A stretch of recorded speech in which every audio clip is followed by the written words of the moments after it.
Please join me in welcoming David Corton.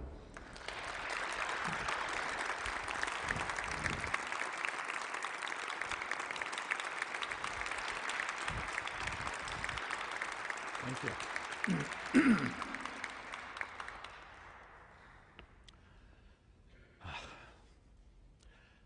It is truly a privilege to be speaking in this historic church, to this distinguished gathering of religious leaders, and to the many who join us through the wonders of electronic technology. Of the many conferences I have addressed in my life, I do not recall any that I've approached with a comparable sense of responsibility and anticipation. And I was excited about this conference long before I had any idea that here I would be launching in the heart of Wall Street a new book proposing that we hasten the fall of Wall Street and build a new economy devoted to meeting the real needs of life. Nor did I know that a new leader of great promise, a multicultural man of color and exceptional ability, would break through the ultimate racial barrier to take the helm of our nation this very week and call on us to remake America. We are poised as a nation to take the step from adolescence to maturity. May this be a new beginning for our troubled nation. It is a moment that requires new leadership from our religious institutions as we put aside outmoded assumptions and false values and rededicate ourselves to our founding ideals of liberty and justice for all. The problems before us are many, but they ultimately come down to the two defining issues of this conference. The first is our wanton human destruction of God's creation, the abundance of the living earth that sustains us, our home in the vastness of the cosmos. The second is an unconscionably unjust division between the profligate and the desperate of what remains of that abundance. A division maintained by pervasive, self-destructive violence. Both are crimes against God. Both are crimes against ourselves. Both are by our own collective hand. I find it a curious thing. As individuals, we humans appear to be an intelligent species. Collectively, however, we seem to be pathologically suicidal. We must now resolve the conflict between intelligence and pathology in the favor of intelligence. We either heal our collective self or we die together. It requires that we replace the culture and institutions of a failed economy with the culture and institutions of a new economy. Our problem begins with a pervasive cultural story, continuously reinforced by corporate media, that leads us to believe our economy is functioning splendidly, even when it is literally killing us. Now, you've heard this story many times. Economic growth, as measured by gross domestic product, GDP, creates the wealth to provide material abundance for all, increase human happiness, end poverty, and heal the environment. The faster we consume, the faster the economy grows and the wealthier we become as the rising tide lifts all boats. Now, is this story familiar? Have you ever suspected that there might be just something not quite right about it? GDP, of course, actually measures the rate at which the economy is extracting useful resources from nature, running them through the economic system, and disposing of them as toxic waste into our air, water, and soils. You know, these insights come slowly over a lifetime, but I was quite stunned when I first realized the truth that our current economic policies and institutions are all based on the stupid idea that the faster we convert useful resources to toxic garbage, the richer we are. Now, the only real beneficiaries of this collective madness are a very small group of very rich people who reap the financial gains generated by large corporations positioned to benefit financially from every economic transaction, irrespective of whether that transaction is beneficial or harmful to society. For the rest of us, it is rather like intentionally burning down our house to keep warm and fanning the flames to make it burn faster. As individuals, only the terminally insane would make this foolish error. But as a nation and as a species, we seem not to notice. We have yet to translate our individual intelligence into an effective collective intelligence. We cannot resolve the issues of environmental destruction and extreme inequality by treating the symptoms. In most countries, particularly the most profligate, we must reduce overall consumption and we must redistribute available resources from rich to poor and from destructive and non-essential to beneficial and essential uses. Consider the possibilities. It requires turning our present economic system upside down and inside out. It requires ending war and converting to a peace economy. It requires eliminating automobile dependence in favor of compact communities that bring home, work, recreation, shopping, and other aspects of our lives into close proximity.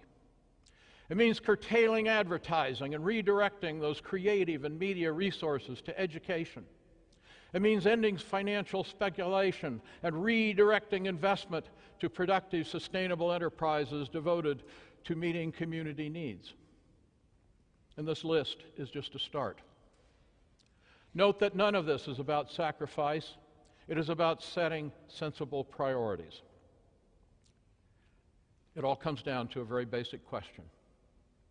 What purpose do we expect the economy to serve?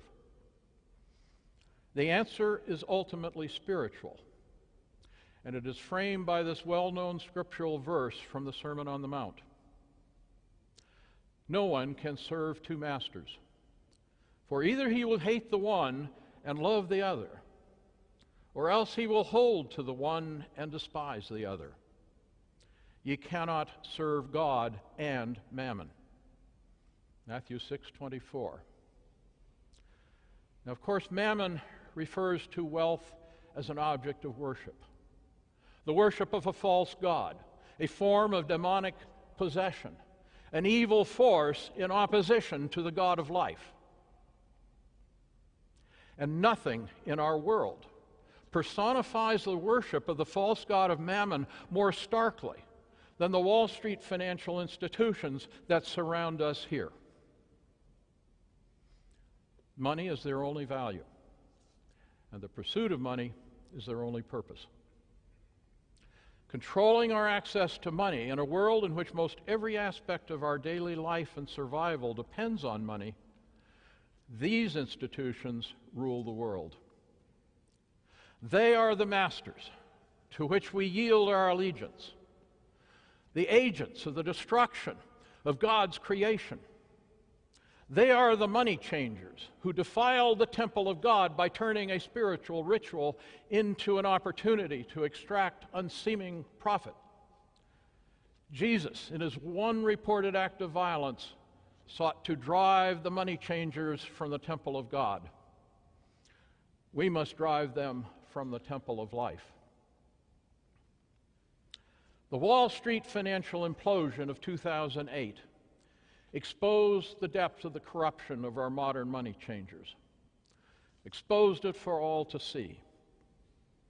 The implosion born of that corruption is now devastating the lives of millions in our country and of billions around the world. These are the institutions to which we have given the power to decide the values by which we humans will live and to make the decisions as to who will prosper and who will live in desperation. And we now bear the consequences of their immoral philosophy. A philosophy that says greed is good, and the interests of society are maximized when we each relentlessly pursue our individual financial advantage without regard to social or environmental consequences. we face a choice. We can accept the status quo of an economic system devoted to the worship of money and the pursuit of individual greed. Or we can create a new economy devoted to the service of life. More than an individual choice, it is a choice we must make as a society, as a collective body. We might ask, why have we given over control of our government, our lives, and our collective future to institutions devoted to the service of mammon? I suggest it is because we really haven't thought through, as a nation and as a species, the answers to three questions. What is real wealth? What is our image of God? And what is our human nature? What is real wealth? What is our image of God? And what is our true human nature? I'm going to take them one at a time. Let's start with wealth. As defined by our public culture, wealth and money are largely synonymous. Conflating these two concepts easily leads us to believe that those who are making money are creating wealth, and that financial and housing bubbles are engines of wealth creation. You surely recall that as the housing prices were inflating, we were regularly told how much wealth or value the rise in market price was creating. Then as housing prices deflated, we heard regular reports on how much wealth or value was being destroyed. Curious, isn't it? Absolutely nothing about your house changed except the price. No difference in space, location, functionality, or state of repair, just a change in price. The number of dollars the house would fetch in the market. It's actually nothing more than a form of inflation. Money increases, real wealth remains the same.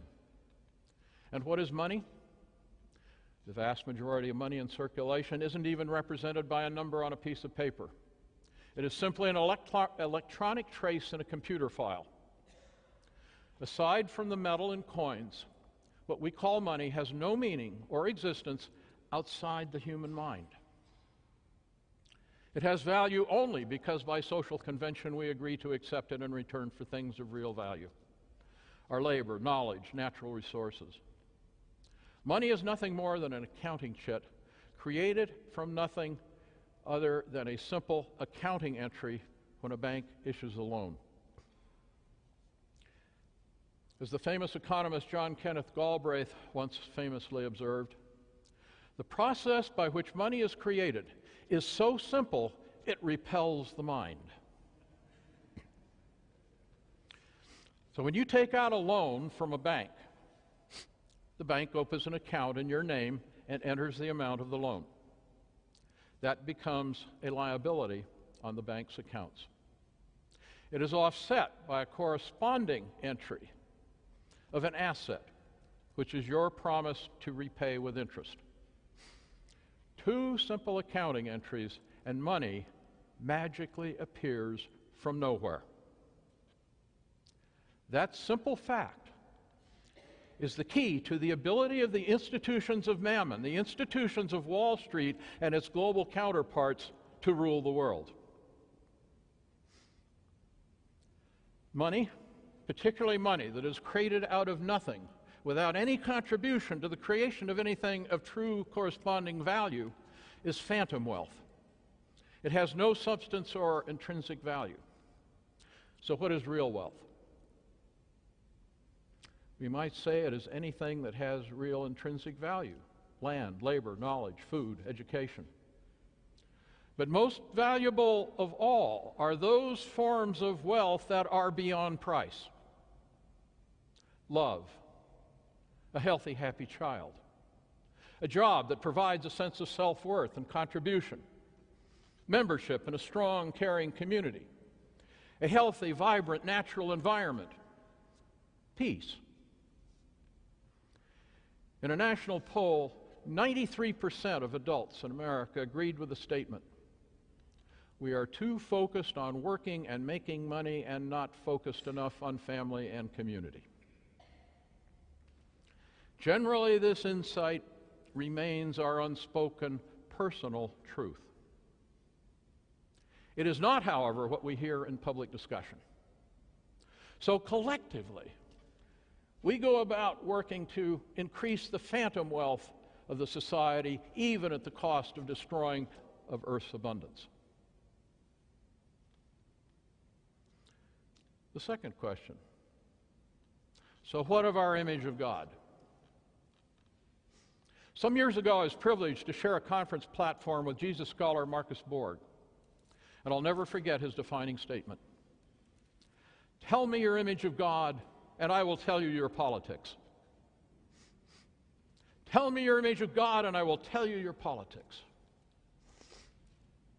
Borg explains that the many scriptural images of God largely fall into two basic clusters.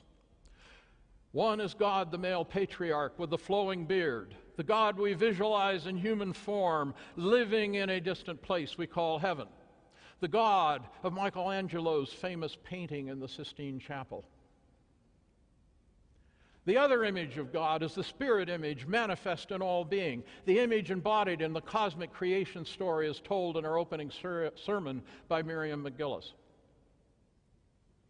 The patriarch image sets up a hierarchy of righteousness and domination, running from those closest to God down to those most distant, and leads to a competitive, individualistic politics of separation, domination, favor-seeking, and wealth accumulation.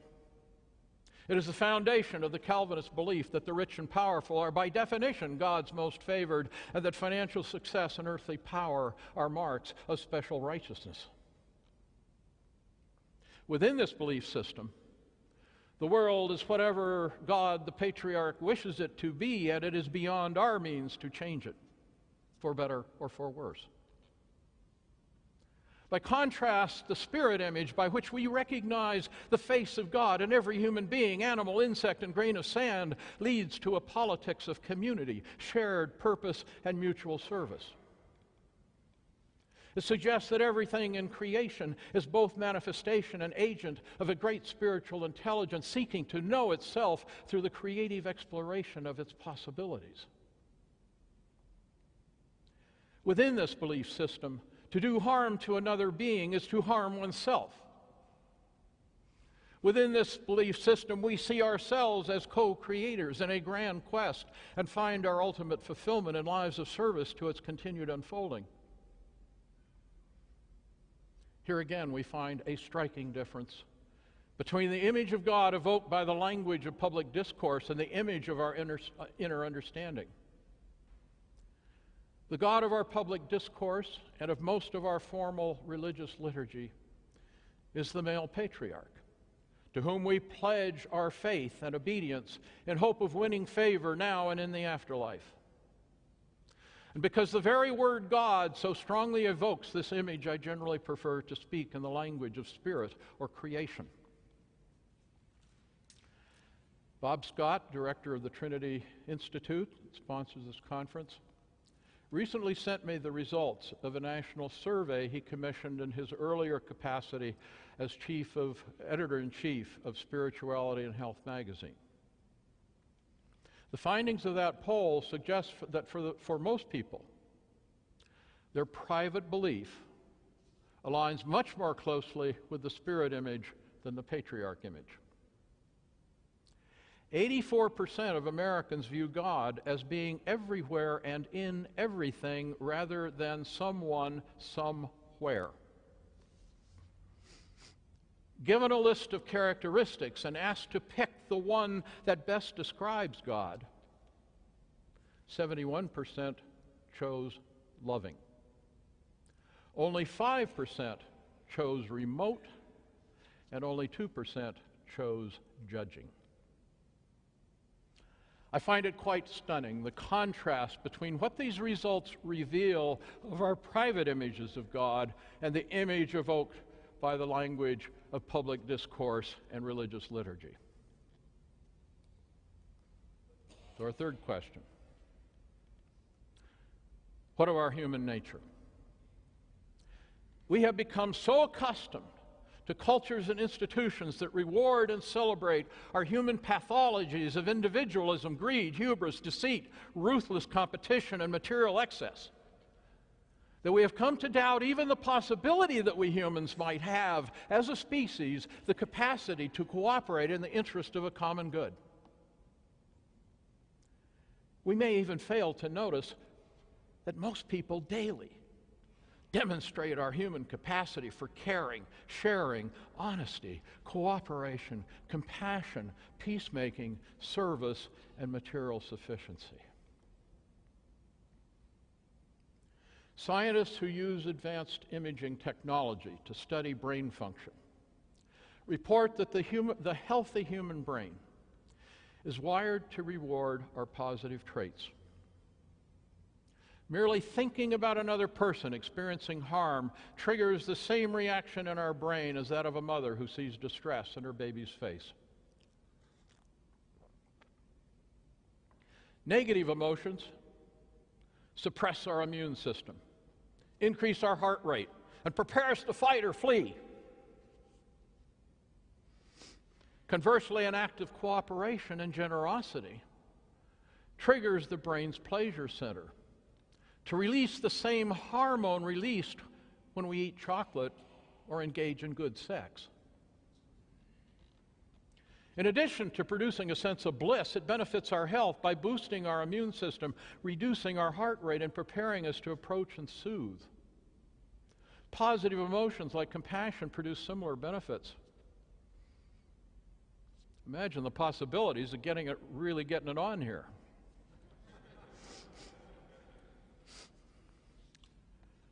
These findings are all consistent with the pleasure that most of us experience being a member of an effective team, or extending an uncompensated helping hand to another being. And of course, it's entirely logical. If our brains were not wired for life and community, our species would have expired long ago. We have an instinctual desire to protect the group, including its weakest and most vulnerable members, our children. Caring, cooperation, and service are both the healthy norm and wonderful tonics, and they are free. Behavior contrary to this positive norm is an indicator of serious social and psychological dysfunction. Individualistic violence, greed, and destruction and disregard of others are all within our means, but they are pathologies. They are not our inherent nature. It is our true nature to love, to cooperate, and to create. Now, I find the contrast between our public and private understanding of wealth, God, and our human nature to be a great source of hope for our human future. As you have no doubt noted, the understanding conveyed by our public culture affirms the mammon economy of Wall Street. Our private understanding affirms the spiritual unity of creation and our potential to create an economy devoted to the service of life, love, and spirit, grounded in the message of Jesus who sought to drive the money changers from the temple. Imagine how different our societies would be if we redesigned our economic cultures and institutions based on what we know in our hearts to be true rather than based on the illusions of our public culture. To turn the human course, we need only to break the silence, make our private beliefs public, and thereby change the public story, which then allows us to act in concert to realign our institutions with our true nature. Action to transform our institutions and our society is long overdue. We humans have a 5,000-year history of organizing ourselves by dominator hierarchy, with a few people on the top and most people on the bottom. I call it the era of empire. In an earlier time, the rulers were kings and emperors. Now they are corporate CEOs and hedge fund managers. Wall Street is empire's most recent institutional stage, but hopefully the last. A tragic drama we need repeat no longer. Mesopotamia, Egypt, and Rome were three of history's most celebrated empires. Each had its moments of greatness, but at an enormous cost in lives, natural wealth, and human possibility. As vain and violent rulers played out the drama of empire, inexorable play or die, rule or be ruled, kill or be killed, competition for power. And during this time, the creative energy of the species was redirected from securing the well-being of the tribe to advancing the technological instruments of war and the social instruments of domination. Resources were expropriated on a vast scale to maintain the military forces, prisons, palaces, temples, and patronage for retainers and propagandists on which imperial rule depends. The underlying dynamic favored the ascendance to power of the most ruthless, brutal, and mentally deranged. And much of this troubled history remains familiar still. 5,000 years is enough. We now have the imperative and the means as a nation and as a species to bring forth new cultures and institutions that affirm our co-inheritance, our interdependence, and our devotion to the service of life, the world of our shared human longing. In 1992, I participated in the civil society portion of the Earth Summit in Rio de Janeiro, Brazil. It was a gathering of some 15,000 people representing the vast variety of humanity's races, religions, nationalities, and languages. Our discussion centered on defining the world we would create together. And out of our conversation emerged an articulation of our shared dream of a world in which people and nature live in dynamic, creative, cooperative, and balanced relationship. The Earth Charter, which is the product of a continuation of this conversation, calls it Earth Community, a community of life. It's not really so surprising when you think about it. Most every human wants to breathe clean air and drink clean water. We want tasty, nutritious food uncontaminated with toxins. We want our children to be healthy and happy. We want meaningful work, a living wage, and security in our old age. We want a say in the decisions our government makes. We want world peace. We want a vibrant natural environment. Pretty simple when you get down to it. And it all adds up to a stunning convergence. The world we must now create together, if we are to survive as a species, is the very world that we want, the world our brains are wired to create, and the world that religious prophets down through the ages have sought to inspire us to bring into being. Among other things, it will require replacing the culture and institutions of an economy devoted to the service of mammon with the culture and institutions of an economy devoted to the service of life. And fortunately, we have a positive base on which to build.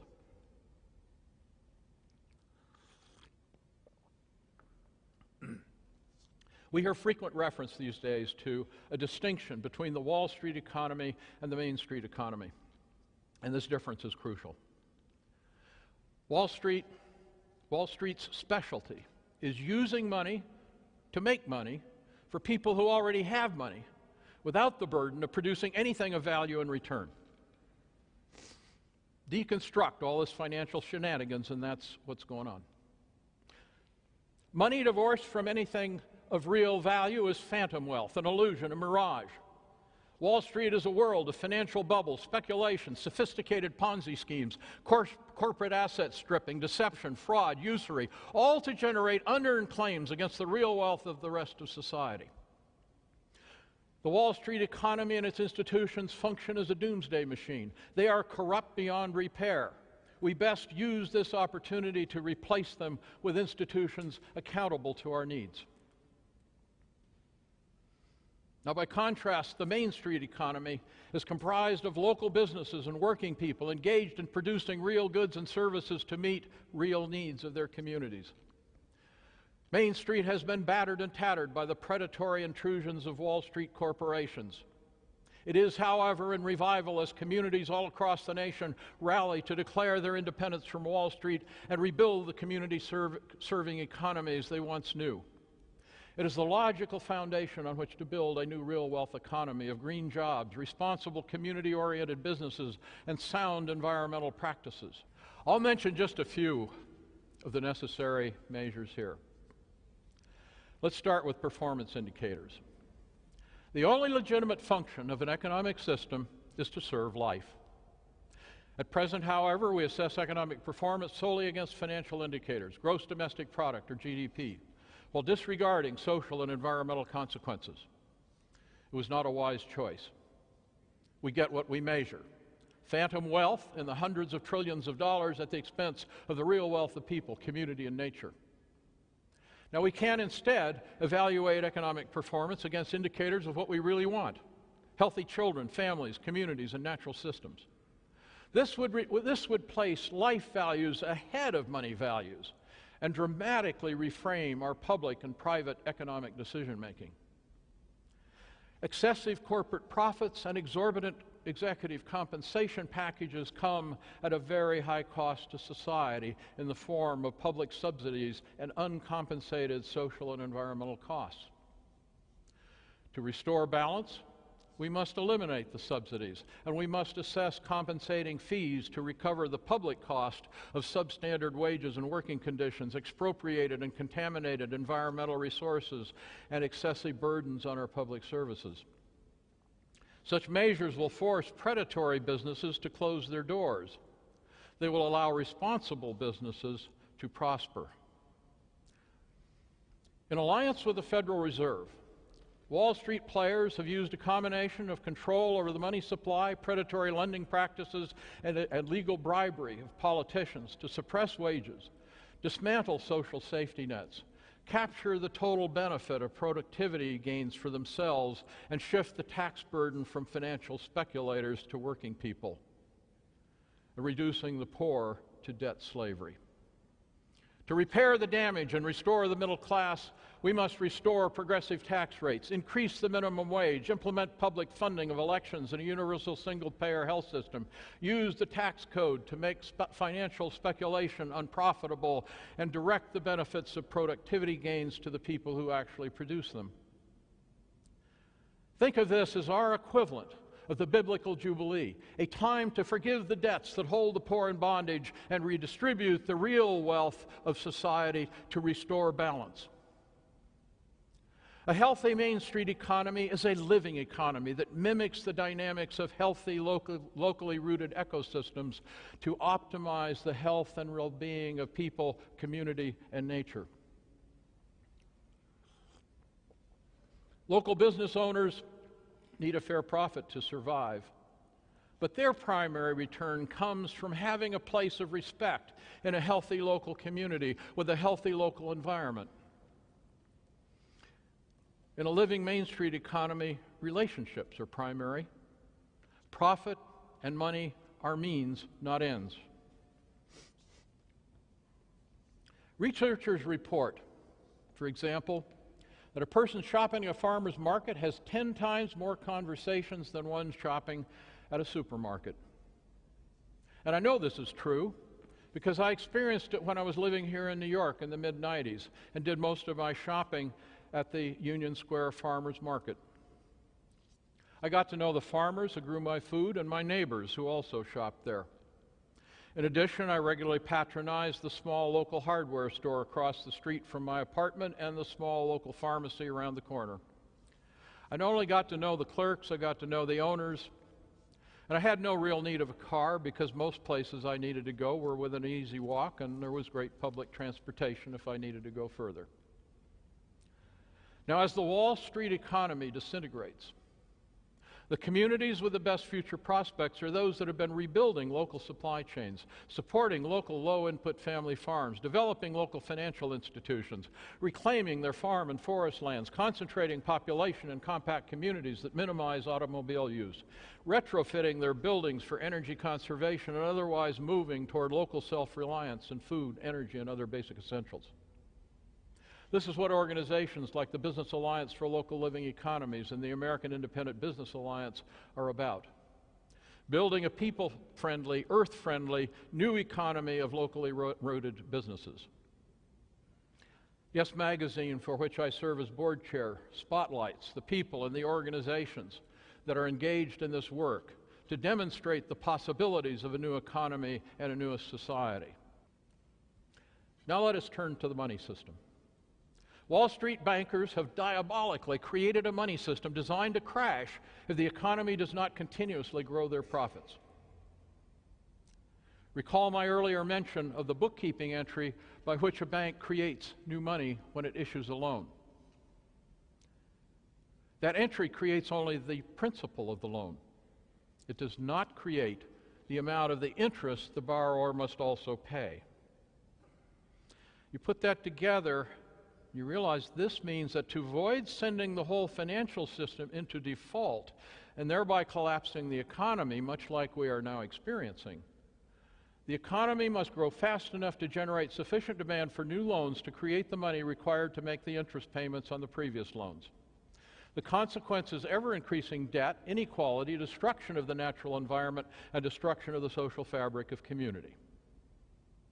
If evil is that which is destructive of life, then our existing money system is profoundly evil. There is an alternative with far less pernicious consequences. Now, most people assume that money is created by the federal government. As I've explained, it is not, but it should be. As new money is required to maintain an adequate and stable money supply, the federal government can and should spend it into existence to fund public infrastructure and meet other public needs. Public-issued money would increase financial stability while reducing debt, taxes, inequality, and environmental harm. It would also strip Wall Street money changers of much of their power and profits. I call this choice a no-brainer. So how do we make the necessary changes to turn our economy from service to mammon to service to life in a world which is actually ruled by the agents of mammon? Well, here we go back to the earlier observation about the stark contrast between our public and our private images of wealth, God, and our human nature. The change can begin, indeed it already has begun, through thousands upon thousands of conversations by which we are bringing our public culture into line with our private beliefs and thereby replacing a culture fabricated by the institutions of empire to legitimate their rule with a culture grounded in the authentic values of caring and compassion. Completing this transition is a tall order, but it can be done. To set a proper institutional tone for the challenging work before us, I want to pause here for a minute and share a song that my troubadour friend and colleague Raffi has written and recorded, especially for our gathering here in the midst of Wall Street. It's called "No Wall Too Tall." And after the song, I'll outline a strategy by which we, the people, can bring down Wall Street and liberate ourselves from the god of mammon.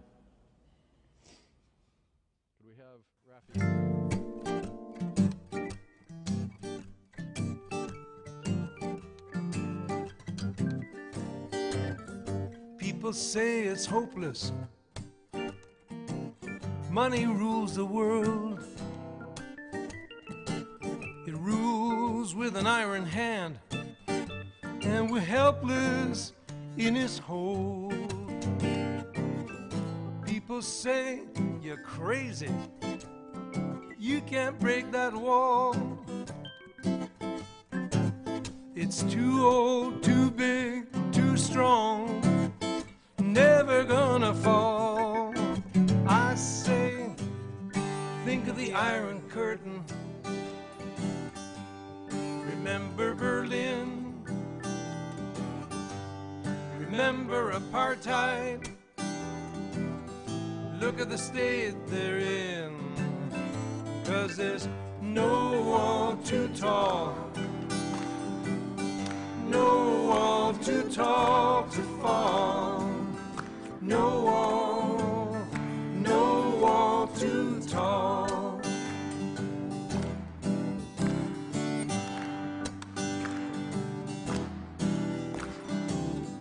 Money vendors crowd the temple, survival crowds the heart. It seems there's no other way that that you're doomed before you start. But we know a greater power in the hearts of the young and the old. Love for all the children, the compassion in our world. I say no wall too tall, no wall too tall to fall, no wall too tall. Sound the call, blow the bugle, walls come a-tumbling down. In the face of the power of love, the rules start spinning round. 'Cause there's no wall too tall, no wall too tall to fall, no wall too tall, no wall too tall, no wall too tall to fall, no wall too tall. Okay.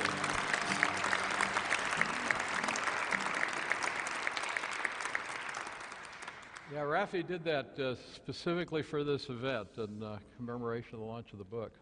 So you ready to go to work? You know, the secret here is that in many ways it's not so difficult as you might think.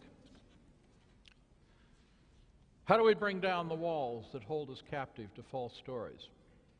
How do we cast out the money changers from the temple of life? How do we put an end to Wall Street's imperial tyranny? Through the power of conversation and a new story. It is a simple but rarely noted truth that every movement for social transformation begins with a conversation. Take the women's movement as an example. Not long ago, the prevailing cultural story maintained that the key to a woman's happiness is to find the right man, marry him, and devote her life to his service. I want to see the hands of all the women here for whom that story is really working well. Oh, my wife.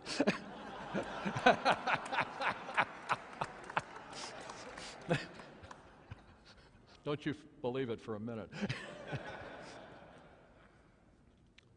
You know, it wasn't too long ago that any woman for whom the story was not working was supposed to believe that the fault lay within herself. She was not thereby an adequate woman.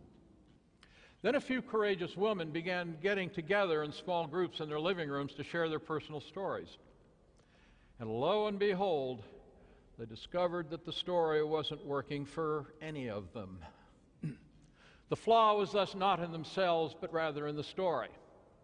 And making that personal truth public through an ever-expanding conversation among hundreds and thousands and millions of women, they eventually changed the public story, liberated themselves, and unleashed the power of the feminine as a force for social transformation. The voluntary simplicity movement was born through a similar process of people coming together to share their stories about what brings them a true sense of fulfillment. So as we go public with the truth of our private stories, the false values of the public stories that hold us captive to empire are exposed as fabrications. Thus liberated, our individual intelligence becomes the intelligence of the group, of the society. So let that conversation begin in our homes, our churches, synagogues, mosques, and temples to discover and affirm our true nature as spiritual beings having a human experience. By sharing life-affirming stories of possibility and working together to restore the essential bonds of community, we humans can bring forth the life-affirming cultures and institutions of a new era and align ourselves with the sacred purpose revealed in creation's grand trajectory.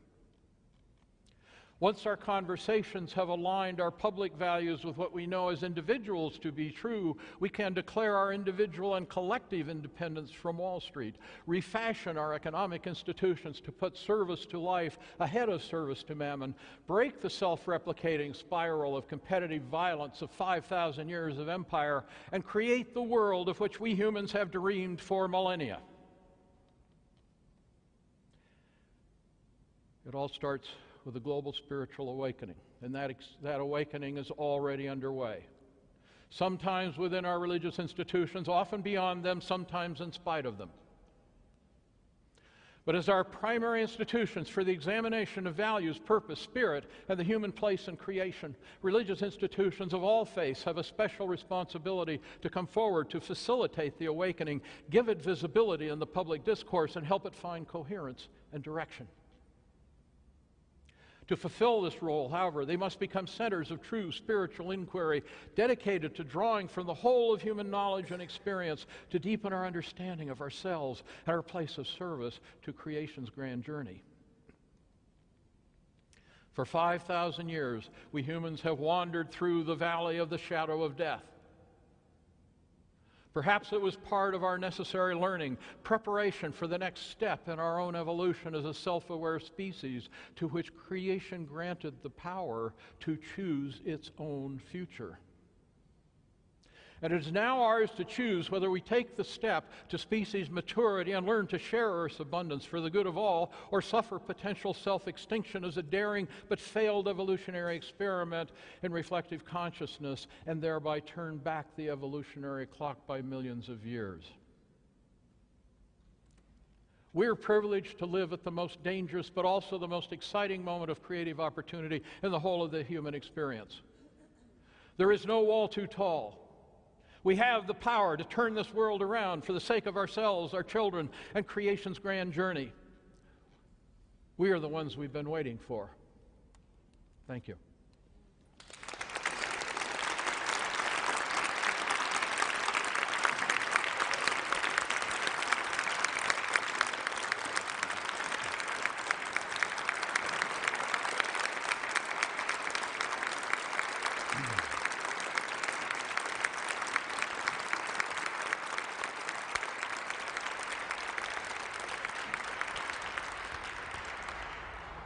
Before we begin with a couple of my questions, I want to remind all of you to be ready to line up. We want to hear from you. I know you have a lot to say. We've already received some questions from our friends at other sites here and in Canada and overseas. So we'll keep the conversation going with all of us. David, very powerful. Thank you so much for that. And you did connect, in my heart, what I felt is a deep connection between this dire need to change, but that it's fundamentally a spiritual and not a technical problem at its core. And that that's what you're about, to stir up. Talking economics to advance spiritual awakening. Yes, yes. Well, I wanted to go to different places in your presentation and pull some metaphors together that come out of your presentation. You talked about the disruption, in some ways, metaphors of overthrowing the financial institutions as they are. That's one set of metaphors. Mm-hmm. Another has to do with conversation, a bottom-up process where, you know, it's unpredictable. We didn't know what brought about the coming down of the Berlin Wall, or curtains, whatever we want to talk about. We don't know the details, but some transition will occur. And I'm wondering about how these two things go together. I can imagine a situation where the disruption of financial institutions as they are and the intricacy of life that depends upon them would create greater social disruption and ecological destruction, at least in the short term, than it would health. Could you address that element of transition and how these metaphors hook together? Well, first of all, is the reality that we're in for enormous disruption, irrespective of what we do, just because of the confrontation with the limits of the environment. That we have for, I don't know, the last several decades, well, actually more than 50 years, been living this party based on the assumption of forever cheap oil. Right. And we have for decades been creating a financial system that is creating phantom wealth at the expense of destruction of real wealth. And we're hooked into it. Yeah, so the disruption is inevitable. The question is how we deal with it, and can we ameliorate much of its worst effects. Now, you know, when I talk about bringing down Wall Street, obviously in a society in which we are dependent on money, we have to have a functioning money system. But rather than restoring the Wall Street system, which is totally predatory in its nature. We need to be focusing on building this Main Street economy and creating a new financial system on that foundation. And a very simple practical measure is, if we're going to be spending bailout money, we should actually be taking over some of these large banks that have, over the decades, been consolidating and eating up essentially our local financial institutions, break it back up to restore our local community banks and community savings and loans and so forth, create this new money system of government-issued currency so that we meet those needs. Now, it's not going to be an easy transition. So that was my follow-up question on something like this. Might be, if you were Obama, that would be the approach to the economic team turning this thing around. So where would those billions go? Those billions would go back into local communities. But also let me say that while that is what I would recommend doing, I realize that Obama absolutely cannot do it politically because there has been no discussion that goes to that extent of laying that out as a possibility. Yeah, and that conversation has to begin outside the system. It is not going to begin within the system of empire. Good, thank you. Let's turn for a question from our guests outside the hall here. We have a number of great questions, and the first one has come from Christ Church in Dearborn, Michigan.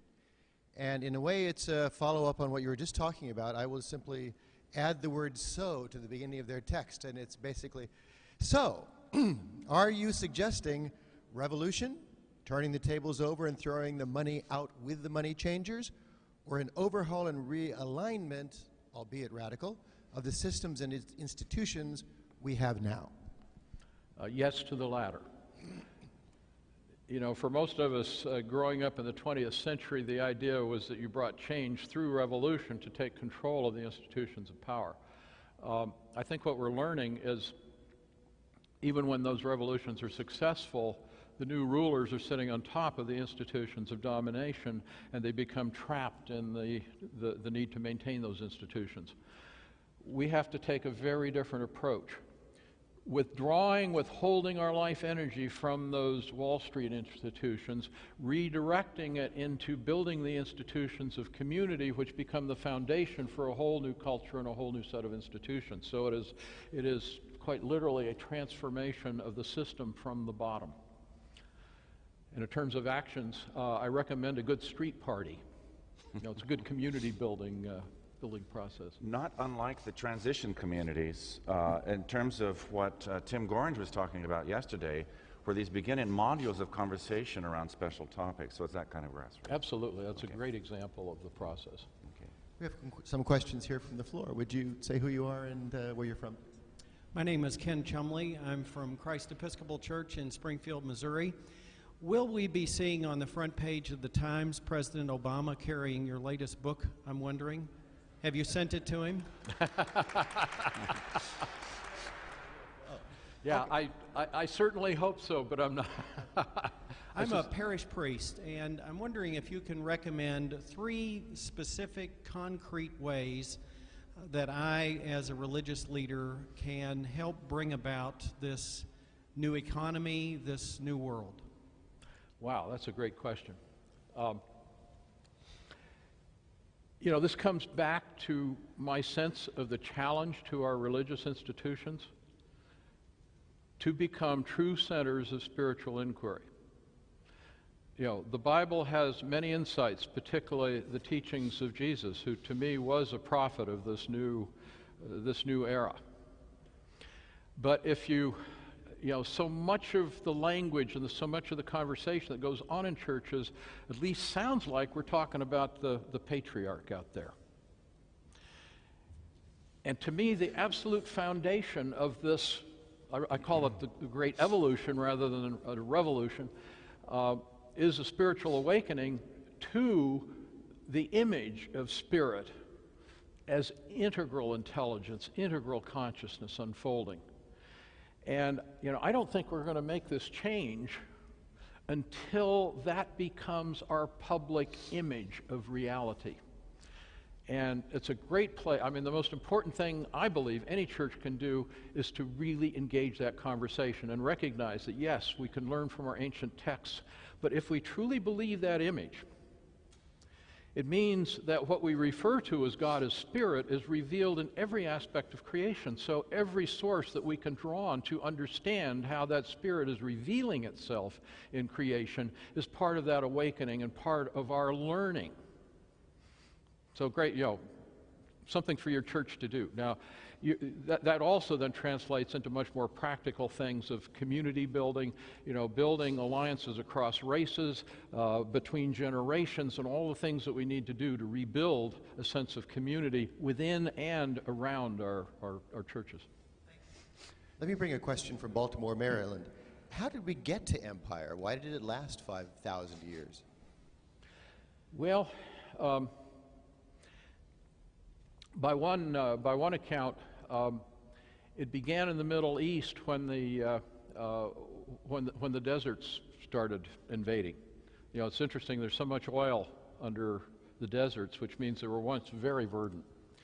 And the theory is that I find very credible is that back in those earlier days, there was much more gender balance, peace, sense of community. Women had very essential roles in food gathering and food production. As the deserts advanced, it became harder and harder to garden and so forth. There have been more and more on hunting and ultimately on raiding. The women's roles got marginalized.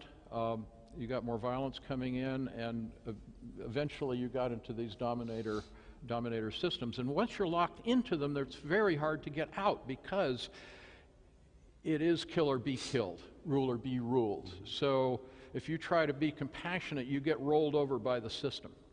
Now, the thing that's different about our time is not only imperative, but the fact that we have this kind of electronic communication that's joining us together here, which means that we as ordinary people can get together to reveal the truth of the stories of the potential of community, mobilize in solidarity to withdraw our energy from the institutions of empire. Emmanuel Episcopal Church in St. Louis, Missouri asks, as institutions of corporate wealth rule the world, what impact might the increased regulation the government is proposing as part of the so-called bailout have? Well, of course, much of the bailout that has taken place so far has been about simply making up for the reckless losses of these institutions. What we need to be doing is redirecting our efforts to rebuilding the new economy. Now, regulation of the Wall Street institutions is very important, but the ultimate goal, as I see it, is not to save those institutions. It is to stop their reckless abuse. And once we stop that reckless abuse, they're very likely to become unprofitable, and it will become increasingly evident that they do not actually serve any useful purpose, not better served by other institutions. So we need to be simultaneously working on pulling the energy away from these while we are rebuilding a new financial system, a new money system in which money is subordinated to the interests of community and life. David, you have mentioned that we've come to a new sensibility in a certain way through technologies and everything, of the global community, sensitivity to cultures and histories of a variety of kinds. Yes. And yet your emphasis has been on local accountabilities. How do we preserve the gains made in terms of our global appreciations? How do we preserve a sense of connection when we really need to turn our energy also towards the local? What now becomes the thing that links us, if it's not the global economy, to a globe? Well, first of all, the thing that links us globally is our shared awareness of being one species on one planet. And we either learn together to share that or we expire. Now, what we've been told by the corporations is that we bring ourselves together. If we ship our food to the other side of the world and we buy our food from the other side of the world, and in the process, those of us who have money overeat, and we're a little too large, and the people without money starve because the money's just being traded between rich people. I mean, the food. Basically, we need to become increasingly self-reliant, as every ecosystem is in terms of its locality, while reaching out to share culture, share information, and share our technologies, actually, our technology and knowledge, and our insights as we learn how to rebuild our communities. And of course, these transition towns are from the UK. Much of my insight comes from the 21 years that I lived outside the United States in Africa, Asia, and Latin America. You know, I came to realize that the poor of Africa are not poor because we don't send them enough foreign aid or we don't eat enough of their food. They are poor because we have taken over their resources and we have been exploiting them to our benefit. Give them back control of their economies, help them use those resources to meet their own needs. That is the key. So it really is about global cooperation, but in a very different framework. We have another question here from the floor. Yes, I'm Dwayne Camrath from First Lutheran Church in Lesueur, Minnesota. You have said that one of the things we need to do is to move, of course, away from the wartime economy. And it seems to me that's a very, very important thing, and it seems that it kind of gets shuffled to the back of the agendas of so many of us. It seems to me, too, that the other piece of that revenge or destructive thing that we have going on so much are the walls, whether it's the wall in the West Bank erected by the Israelis against the Arab Palestinians, the poor, the disenfranchised over there, or the wall down in California for holding back illegal immigrants, as we say. But my question, I guess, basically is, how do you see the war effort of our United States now as it shifts more toward Afghanistan and the machinery of war and the equipment and the great money that is made off of war, how it relates to Wall Street? Okay, yeah, war is clearly a big source of Wall Street profits. We need to move the discussion on peace beyond simply ending individual wars. The bottom line is we cannot afford war anymore. We cannot afford the military establishment. And of course, much of the reason for the military establishment, as we all know, is to secure our control of far more than our share of the world's resources. So if we begin to think about learning to live within our own means and doing the restructuring that makes that possible, we begin to say, well, we can now begin to dismantle this war machine that we can no longer afford. Now, another piece of my own experience was I actually served in the Air Force during the Vietnam War, and among other things taught at the Special Air Warfare School. And one of the things we've known for a long time in terms of military science is that using conventional military force against unconventional enemies, like what we call terrorists, is counterproductive, as we all see. And one of the things we've got to wake up to is we also, as a country, we face no conventional enemies. We face only the terrorist kind of enemy, which needs a totally different response. So this all needs to be part of a much larger conversation about peace, how we bring it about, and how we restructure to eliminate that whole system. We keep them very focused. Hi, my name is Joel Daniels. I'm a priest here in the Diocese of New York. And after having lived in New York for many years at this point, I couldn't agree with you more that that shopping at local businesses and smaller stores creates community in a way that shopping at supermarkets and superstores doesn't. But I've been to the Union Square Green Market, and it's only yuppies and chefs that shop there because the food is so expensive. And while I might, and people like me might have the extra income to shop more sustainably, what's the relevance of your proposal for poor people themselves? How can we ask them to spend more on their products when they're already being squeezed by unemployment, by the cutting of government programs and that kind of thing? Okay, this is part of a much larger transformation. We, of course, have to bring the wages up at the bottom to provide a living wage. We also need to create a system that is geared to supporting local organic agriculture rather than suppressing them. And our existing food system that makes food supposedly cheap is very heavily subsidized in all kinds of ways, including by the health consequences of the junk food that we consume. The Trinity Church, Bloomington, Indiana, wants to hold all our feet to the fire, and I'm going to shorten their question to, in the interest of time. But basically, they're saying here in Indiana, a goodly amount of resources were turned into toxic waste to make the computers, projector, and speakers we're using for this webcast.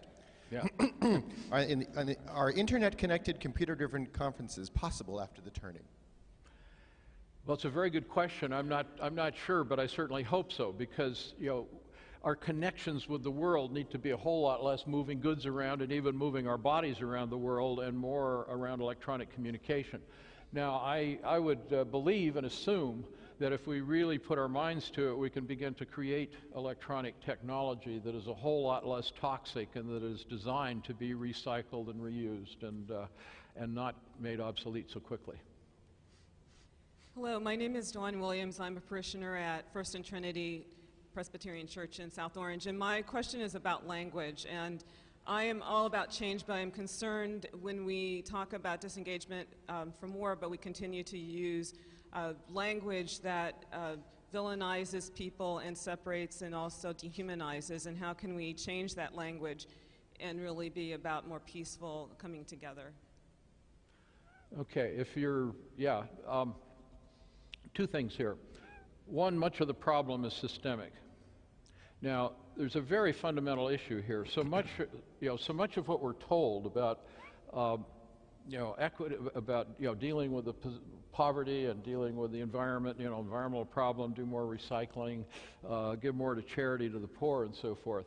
All of these things focus on individual actions. We have to be taking more collective actions. So a lot of my focus is on the system. We need to be thinking and acting about the system. But we also need to recognize that by the very nature of empire, it has seriously damaged a lot of people in terms of their psyches. I mean, there are in society, people are so damaged that they fit into the category of sociopaths and psychopaths who are incapable of experiencing empathy and engaging in the kind of mature, responsible adult behavior that is essential to a healthy, functioning society. And we need to acknowledge that. Now, not in the sense of hatred, but within the framework of compassion. But these people need to be in a position where they're getting proper care, not in a position where they are running our economy.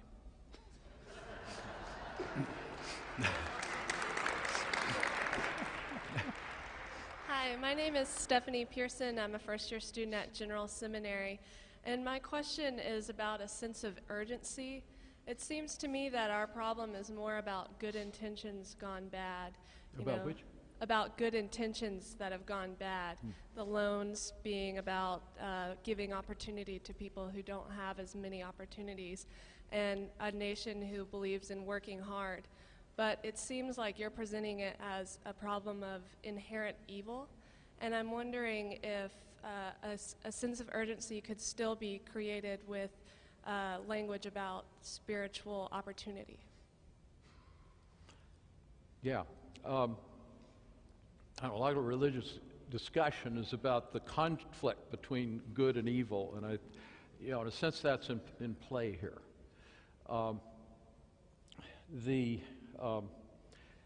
It's partly recognizing that there is systemic evil, there is institutional evil, and we need to learn how to deal with that. Okay, we have another question here from the floor. My name is Mike Scott. I'm from Seattle, Washington, a little church called New Creation Community. My question is about the role of religious institutions and how so many of us benefit so much from the way things are, and churches are just as engaged in many cases in the domination system as other institutions. Yeah. So how are we going to speak well of this in such a way that people in the pews, our leaders, are going to want to lead this and not fight against it? Well, I know that you have a position with the Episcopal Church to engage a conversation around environment and the economy, so I'm looking to you for the answer to that question. Yeah. We obviously need to have this conversation together. Now, one of the things we're going to face up to, this whole thing about phantom wealth, is that the system, as they've created these financial bubbles, as they've created all these fictitious assets, many of us have ended up with our retirement savings invested in those fictitious assets, which means that we have expectations about what's going to be there for us that isn't going to be there for us under any circumstances. And the same in terms of endowments for religious institutions, foundations for community trusts, all sorts of things. It's just not there. That we've created more phantom wealth than there is real wealth in the entire world, and with no provision for the people who are not invested in that system. So this is all, we're going to have to work all of this through, and there's no question this is not going to be easy, but it starts with facing up to the real problem and then beginning to realize we cannot solve this problem individually. We can only solve it through collective action. We need to put all the brain power that has gone into creating this corrupted system and turn it around into creating a whole new system that works. We've got time for one more question from the floor. We have one and then from the an floor. announcement. Hi, hello, my name is Sam Jagari, and I'm an interfaith minister here in New York City. Speak up.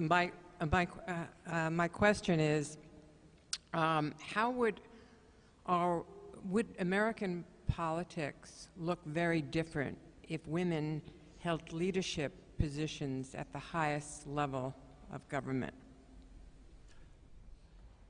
I guess it would depend on who the women are.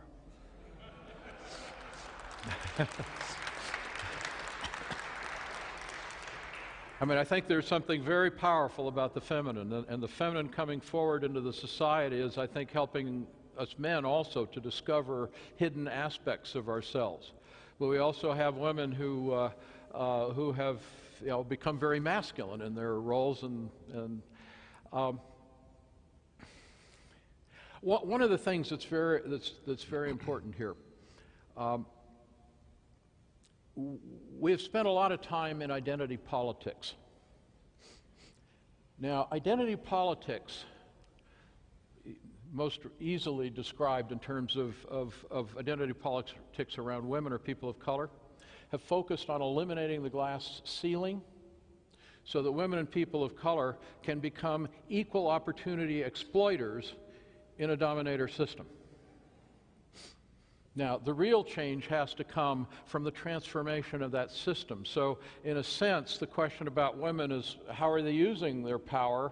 Is it simply to be an equal opportunity exploiter, or is it to use their insight and their experience and their ability to work collectively, perhaps more effectively than we men can, to bring about the transformation of that system?